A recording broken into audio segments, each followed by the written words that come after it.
Šiandien žiniose teismui perduota rusų šnipo byla. Buvusiųjų dovanos išeidami pasmerkė inkstų lygomis sergančius gyventojus myriop, nes nenumatė pinigų dializėms. Valdžios ir žmonių konfliktai už pilietinės iniciatyvas kauniečiai vis dažniau sulaukia valdžiai tarnaujančios teisėsaugos persekiojimo. Prezidentūroje įteikti valstybės apdovanojimai olimpiečiams ir parolimpiečiams. Kiek sausį brangs šildymas ir per šventes auga sergamumas gripu. Teismui perduota šnipinėjimų Rusijai kaltinamo Eduardo Manovo byla, pranešė generalinė prokuratūra. Kaip nurodė teisėsauga, baudžiamoji byla su kaltinamoju aktu perduota Lietuvos apeliaciniam teismui su prašymu perduoti bylą nagrinėti Vilniaus apygardos teisme. Baudžiamosios bylos duomenimis kaltinamasis ilgą laiką laikydamasis ypatingai sudėtingos konspiracijos už piniginę atlygį vykdė Rusijos ginkluotųjų pajėgų generalinio štabo vyriausiosios valdybos užduotis, rinkdamas bei perdodamas šią užsienio valstybės žvalgybą dominančią informaciją. Manovas kaltinamas nuolat rinkęs minėtą užsienio organizaciją dominusią informaciją, ją analizavęs, daręs apibendrinimus ir vertinimus, rengęs informacinės pažymas rusų kalba ir šiuos duomenis nuolatiniu būdu perdavinėjęs Rusijos žvalgybai šifruotais pranešimais. Rusų šnipas buvo infiltravęsis į Tremtinių sąjungą ir Tėvynės sąjungą Lietuvos krikščionis demokratus anočios partijos atstovų, kad šis žmogus galėtų būti rusų šnipas, niekam su juo bendravusiems nė nešovė į galvą. Pagautas šnipas yra sėkmė kontržvalgybos. Na ir tik tai tiek, kad reiškia, kodėl pas mus partijai, tai čia nereikia ginti tos partijos, tai natūralu, kad žmogus eina į tą vietą, kur jisai bus mažiausiai įtariamas. Šiuo metu kaltinamajam taikoma griežčiausia kardomoji priemonė suėmimas. Šnipas buvo sulaikytas 2024 pradžioje, sulaikymo metu buvo rastos šnipinėjimų naudotos priemonės. Nuėjusios valdžios palikimas arba buvusios Dulkio ministerijos dovanos kabutėse. Panašu, kad išeidami pasmerkė sunkiomis inkstų lygomis sergančių šalies gyventojus myriop, nes nenumatė pinigų dializėms. Asociacijai Gyvastis mušant pavojaus varpais, kad darbus baigusios sveikatos apsaugos ministro Aurimo Pečkausko įsakymas dėl dializės finansavimo mažinimo sumažinčios paslaugos prieinamumą ir to pasekmės gali būti tragiškos, naujajai ministrai nelieka nieko kita kaip tik žadėti peržiūrėti brangiųjų tyrimų apmokėjimo tvarką. Prašydama atšaukti įsakymą, kuriuo pakeista apmokėjimo tvarka už inkstų dializę ir kitus tyrimus, asociacija kreipėsi į premjerą, naująją sveikatos apsaugos ministrę ir naująjį Seimo pirmininką. Kaip pranešime teigia Gyvasties vadovė Aušra Degutytė, pakeitus apmokėjimo tvarką dalis gyvybei palaikyti būtinas paslaugas teikiančių įstaigų bus priverstos stabdyti savo veiklą, nes nepakels finansinės naštos. Tai reiškia, kad šalies gyventojai, sergantis inkstų lygomis, paprasčiausiai negaus šių paslaugų ten, kur gaudavo, o be jų neišgyvens, tvirtino Degutytė. Ji kritikavo sveikatos apsaugos sistemos sprendimų priėmėjus dėl prastos komunikacijos ir diskusijos nebuvimo su pacientų bendruomenėmis, medikais ir įstaigų vadovais. Anot Gyvasties vadovės, šiemet privalomojo sveikatos draudimo fondo surinkimas yra didesnis nei planuota, todėl valstybė gali apmokėti gydymo įstaigoms už Lietuvos piliečiams suteiktas paslaugas, tarp jų sergantiems inkstų lygomis. Ministerija į pacientų atstovų pastabas reagavo pareikšdama, kad jeigu metų pabaigoje PSDF biudžete liks nepanaudotų lėšų už atliktus brangiuosius tyrimus ir procedūras, kuriems priskiriama ir inkstų dializė, bus sumokėta papildomai. SAM duomenimis per pastaruosius 5 metus brangiųjų tyrimų ir procedūrų skaičius padidėjo 40%, o jiems apmokėti skiriamų PSDF lėšų suma augo nuo 60 milijonų iki 121 milijono eurų. Artėjant metų pabaigai galima apibendrinti, kad Kauno mero Visvaldo Matijošaičio vadovavimo metu viešasis interesas taip ir netapo miesto prioritetu, o valdžios asmeninės ambicijos tik dar labiau išaugo. Miesto bendruomenės ir aktyvūs piliečiai toliau turi kovoti už savo teisės, kurios neapsiriboja tik ekonominės naudos siekimu. Garsiausiai nuskambėjęs visuomenės ir Kauno mero konfliktas įvyko lapkričio 22 dieną, kai Kauno merui pasirodžius Žalgirio arenoje, sirgaliai ėmė skanduoti Krabas yra rusų kekšė. Įsižeidęs Kauno meras tokį sirgalių elgesį jo atžvilgių pavadino chamišku ir kreipėsi pagalbos į teisėsaugą. Mažiau nuskambėję, tačiau taip pat reikšmingi įsižeidusių mero aplinkos žmonių skundai buvo nukreipti į teisėsaugą po balandžio 23 dienos Kauno miesto tarybos posėdžio, kurio metu judėjimo Mes nepavargsim nariai atkreipė dėmesį, kad Visvaldo Matijošaičio įmonė Vičiūnų grupė eksportavo į Rusiją tankuose naudojamus guolius. Suorganizavau mini akciją, kurios metu stebėjome savivaldybės tarybos posėdį, sėdėjome su plakatais, kuriuose buvo pavaizduoti tarybos nariai iš vieningo Kauno komandos pagrindė, ir jose buvo užrašai kaip dinguolis, abejinguolis, tai žodžių žaismas yra su guolis. Ir padovanojame tos akcijos metu pintinę su guoliais Matijošaičio jaunesniajam. Kad tai padarytume, turėjome atlikti 5 žingsnius, tai tie 5 žingsniai gavosi kaip argumentų, kad mes drumstėme tvarką posėdžio. Tarybos posėdėje dalyvavusius piliečius teisėsaugai apskundė Šarūnas Matijošaitis ir Andrius Palionis. Dabartiniais duomenimis mokėsiu 140 eurų, man buvo prieš tai pasiūlyta susitaikyti su valstybė ir mokėti 70 eurų, bet iš tikrųjų aš manau, kad aš nesu susipykus su valstybė. Tos akcijos tikslas buvo atkreipti dėmesį į tylą po incidento dėl sankcionuotų prekių, tai yra guolių pritaikomų karo pramonėje importavimo į Rusiją. Ta dieną mes norėjome iškelti tą klausimą apie karo pramonėje galimai pritaikomų guolių eksportą į Kaliningradą kaip Vičiūnų grupės įmonių. Norėjau atkreipti dėmesį į tą tylą, kuri skendėjo po, nežinau, į tą dialogo trūkumą, nebuvimą jokių nežinau, išstojimų prieš visuomenę, tiek po pardavimo verslų, tiek po to guolių istorijos ir panašiai. Tai daugiau buvo tikslas atkreipti dėmesį. Aš berods nubaustas pagal 3 straipsnius. Tai kiti 2 yra viešosios tvarkos pažeidimas ir nesankcionuoto susirinkimo organizavimas, bet turbūt tas labiausiai nuskambėjęs yra tas 507 straipsnis dėl pareigūno, politiko garbės orumo įžeidimo. Tas 507 tai turbūt buvo už tą šaliką su žodžiais Matijošaitis duchas, tą legendinį šaliką su nubrauktų užrašu. Problema gal ne tiek yra ta bauda, kurią ten susimoki, bet kad tu iš esmės patenki į tokią rizikos zoną, kad jeigu dar padarysi kažkokį ten administracinį nusižengimą, ar jie apskritai pasilieka teisę ten, nežinau, uždrausti metus, sakykime, organizuoti viešosius susirinkimus. 2024 metai parodė, kad Kauno savivaldybė ir toliau naudoja teisėsaugą kaip atsaką į kritiką. Panaši taktika buvo taikyta ir 2017 metais, kai visuomenė siekė išsaugoti kaštonus Smetonos alėjoje, o savivaldybė į tai reagavo represijomis. 21 dieną rugpjūčio, kada įvyko tie įvykiai, kada mūsų sulaikė 3, tai yra 2 menininkus garsius Kauno ir mane,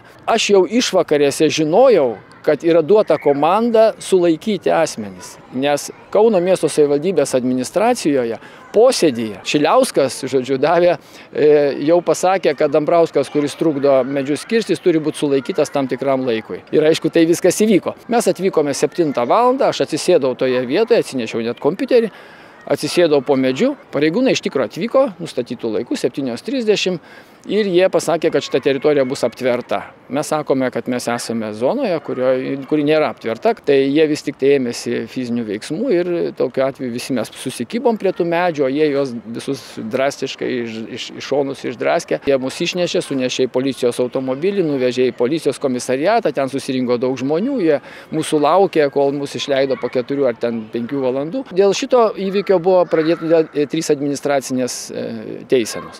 Tai čia yra labai įdomu tai, kad galutinis rezultatas yra tai, kad Lietuvos aukščiausiasis teismas išteisino visus mus 3, pripažino, kad policijos elgesys buvo neteisėtas, nepagristas, o visuomenė turėjo teisę į informaciją. 217 nuostabiausiai žydinčių ir augančių kaštonų. Ta visa alėja iki pat Panemunės šilo. Tai buvo tikrai nuostabiausia, kas Panemunėje turbūt man buvo kaip Panemunės gyventojai. Tai buvo 10 dienų tokios kovos, kuri buvo, atrodė, kad metai. Tokia ilga kova. Mes tiesiog stovėjom ir trukdėm vykdyti darbus. Stovėjom prie tų medžių, nesitraukėm iš zonų, pastoviai skambinom, kvietėmės pagalbos, ekspertus. Mane sulaikė policijos pareigūnas, stipriai ginkluotas su visa amunicija, ir kadangi aš vis tiek bandžiau išslysti iš jo, tai jis užspaudė su batu man pėdą. Skaudžiai užmynė ant kojos. Iš tikrųjų, tikrai tai skaudėjo. Skaudėjo, kai tempė į tą autobusiuką, tai tokio dalyko aš niekada nebuvau patyrusi, kad kažkas tai peržengtų tą ribą ir aš jaučiau skausmą nuo pareigūno kažkokio tai veiksmo. Tai buvo jausmas neįtikėtinas, siaubingas, kokio tikrai niekam nelinkėčiau patirti. Ir tada mus uždarė į sulaikę ir tenai laikė mus tikrai labai ilgai, iki dienos beveik vakaro. Tai buvo administracinė tokia nuobauda už peržengtą policijos stop juostą. 2021 metais Žemųjų Šančių bendruomenė protestuodama prieš Nemuno krantinės gatvės planavimą surengė akciją prie Kauno savivaldybės, į kurią savivaldybė sakė ne dialogu, bet siekiu nubausti organizatorę. Žemųjų Šančių bendruomenė nepritarė Nemuno krantinės gatvės projektiniams pasiūlymams, todėl 2021 metais balandžio 2 dieną suorganizavo protesto akciją prie Kauno savivaldybės, surengdama meninį performansą Didžiojo penktadienio rauda. Tai buvo taiki pilietinė akcija, kurioje siekiame parodyti, kad Kauno savivaldybės rengiamas Nemuno krantinės gatvės projektas galimai sukels neigiamas pasekmes gamtai ir žmonėms. Tuo metu anglies kreidelėmis mes išpiešėme 160 kryžių, simbolizuojančių medžius, kurie būtų iškirsti tiesiant gatvę. Akcijos metu Kauno savivaldybės administracija iškvietė policiją, kuri atvyko į įvykio vietą, tačiau jokių pastabų protesto dalyviams nepareiškė. Vėliau, birželio 4 dieną, buvau iškviesta į policijos komisariatą dėl nusižengimo. Būdama renginio organizatorė, neužtikrinau, kad protesto Didžiojo penktadienio rauda dalyviai nepieštų ant gatvės dangos prie Kauno savivaldybės juodų kryžių. Ikiteisminis tyrimas buvo nutrauktas, nes nustatyta, kad piešimų nebuvo ketinimo pakenkti, o tik atkreipti visuomenės dėmesį, tačiau Kauno savivaldybei šis sprendimas nepatiko ir savivaldybės tarnautojai Aloyzas Pakalniškis ir Vilius Šiliauskas sprendimą apskundė. Tuomet man buvo paskirta administracinė bauda įspėjimas. Su šiuo sprendimu nesutikau ir pateikiau apeliacinį skundą apylinkės teismui. Kaune vykstantis konfliktai tarp miesto valdžios ir aktyvių piliečių atskleidžia teisėsaugos naudojimą kaip būdą malšinti kritiką ir pilietinės iniciatyvas. Vietoje dialogo pasirenkamos represijos rodo, kad valdžios ambicijos dažnai nustelbia viešą interesą ir piliečių teisės. Prezidentūroje įteikti valstybės apdovanojimai šiemet Paryžiaus olimpinėse ir paralimpinėse žaidynėse medalius iškovojusiems sportininkams ir jų treneriams. Iškilmingoje apdovanojimų ceremonijoje šalies vadovas pažymėjo, kad 2024 ypatingi, nes Lietuva minėjo olimpinio judėjimo 100-metį ir būtent po 100 metų pertraukos vasaros olimpinės žaidynės kartu su Lietuvos sportininkais vėl sugrįžo į Paryžių. Tai, kas prieš 100-metį prasidėjo prie scenos kukliomis jaunos Lietuvos valstybės ir kelių sporto entuziastų pastangomis, šiemet subrandino gerokai gausesnį sportinių pasiekimų derlių. Ir ne tik olimpinių, bet ir paralimpinių. Šalies vadovas padėkojo Lietuvos olimpiečiams už atsidavimą ir ilgametės pastangas siekti aukščiausio sportinio meistriškumo. Jūsų pergalės kartu yra ir visos Lietuvos pergalės. Pergalės, kuriomis didžiuojamės ir kurios įkvepia jaunąją kartą žengti sporto keliu.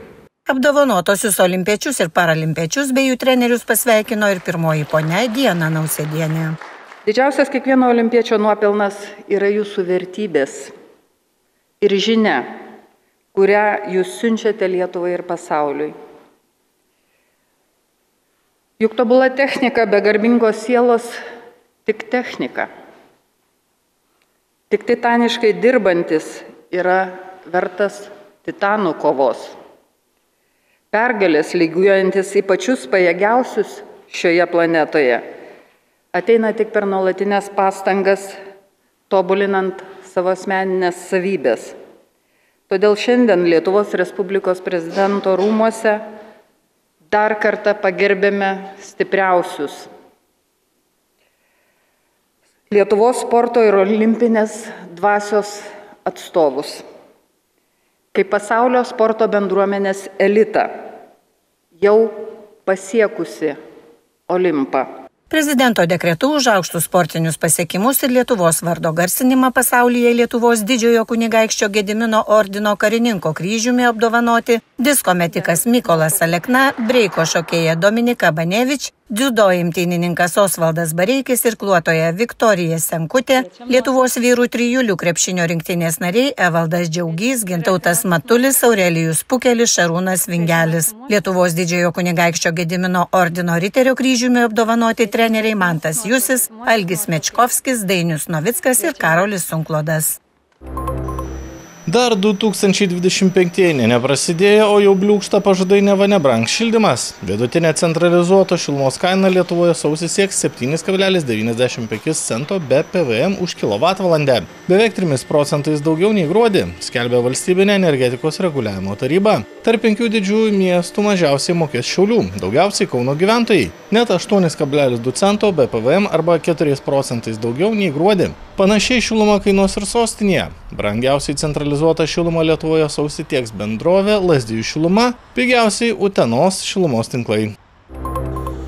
Lietuvoje toliau auga sergamumas gripu. Nuo jau praėjusią savaitę mirė 3 žmonės, pranešė Nacionalinis visuomenės sveikatos centras. Dėl gripo praėjusią savaitę į ligoninę paguldyti 133 žmonės. Vis tik bendras sergamumas gripu, ūminėmis viršutinių kvėpavimo takų infekcijomis ir COVID-19 liga per šventes Lietuvoje sumažėjo, rodo NVSC duomenys. Gruodžio 23-29 dienomis bendras suminis sergamumo rodiklis Lietuvoje nukrito iki 825 atvejų iš 100 000 gyventojų. Tuo metu, kai praėjusią savaitę šis rodiklis siekė daugiau kaip 1500. Mažiausias sergamumas praėjusią savaitę buvo Alytaus, didžiausias Kauno apskrityje. Epideminis sergamumo lygis nepasiektas nė vienoje savivaldybėje. Pernai tokiu pat metu bendras sergamumo rodiklis buvo panašus kaip dabar.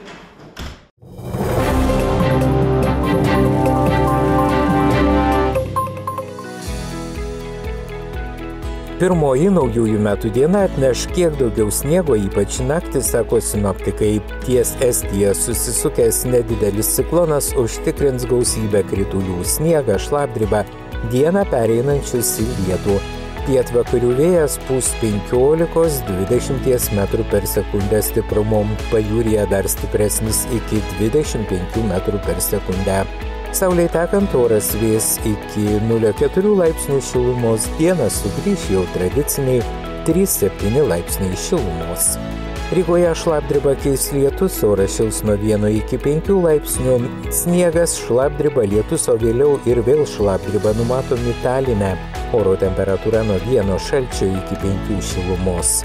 Varšuvoje nepastoviai debesuota, termometro stulpeliai rodys nuo 1 iki 6 laipsnių šilumos, mažai debesuota Kyjive. Oro temperatūra nuo 0 iki 6 laipsnių šilumos.